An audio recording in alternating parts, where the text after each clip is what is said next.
Star Wars Celebration just happened, and we got our first bit of news. James Mangold, you might know him from Logan or the new Indiana Jones movie, The Dial of Destiny, has been tasked to create a Star Wars film about the dawn of the Jedi. All we really know from this is that it takes place before the High Republic era. That's all I ever wanted.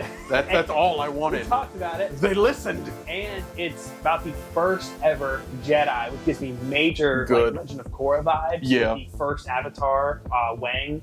And so, like, what do you think this has a lot of potential, especially with James Mangold, who we love Logan. He can either do really well, or it's going to get erased from history. Honestly, because that's such like a groundbreaking thing. Like, we're not constricted to the Skywalker family anymore, you know. Yeah. So it can soar, or you know, we can get another Star Wars sequel trilogy. But I am excited to finally be out of that Skywalker timeline. Like, I feel like all of Star Wars, we've been constricted to this like 40 years, 50 year like timeline. Which Return of the Jedi is re-released in theaters for that. And it's like we have so much like potential to go anywhere and any time in the Star Wars universe, and they've only taken the anywhere part and not the anytime part. And like we talked about it before, like the High Republic era being a great series to like dive into, but they've only ever gone into like comics and expanded universe stuff from that instead of movies. And I don't know what the fear of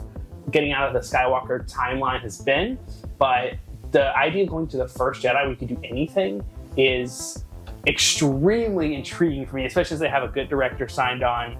And we'll see how Indiana Jones goes. But if this Indiana Jones movie goes really well, that just increases my excitement. Yeah, I feel like there have been some hesitations to step outside of what they know for fear of like failure, because like you have like the newer generation who just didn't like the sequels, and then you have the older generation who's so stuck on like Vader and Luke, and if you introduce anything else, it's just like, no, this isn't what we know and love. But I feel like they've just been so constricted.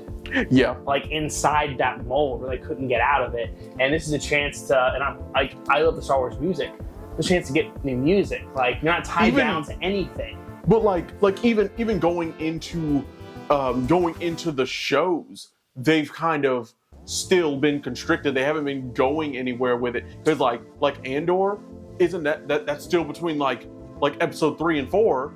Like the Mandalorian, it's kind of getting out there right after episode 6, but still, it's constricted. They're afraid to do something because they're afraid of the backlash. And we keep seeing the same enemies, the same empire, the same republic, the same separatists. Like, it's all the same we've seen for the last 40 or 50 years. Yep. Like, let's do something new. The fact that we have not had anything outside of the Skywalker, like, okay, it's not a trilogy anymore, but the Skywalker era. The saga, since like 1987, it's been insane. We should have more content. It's getting stale. It's getting really stale. But yeah, that's a big one for me. That's a big W for Lucasfilm and Disney. I think this is a major win.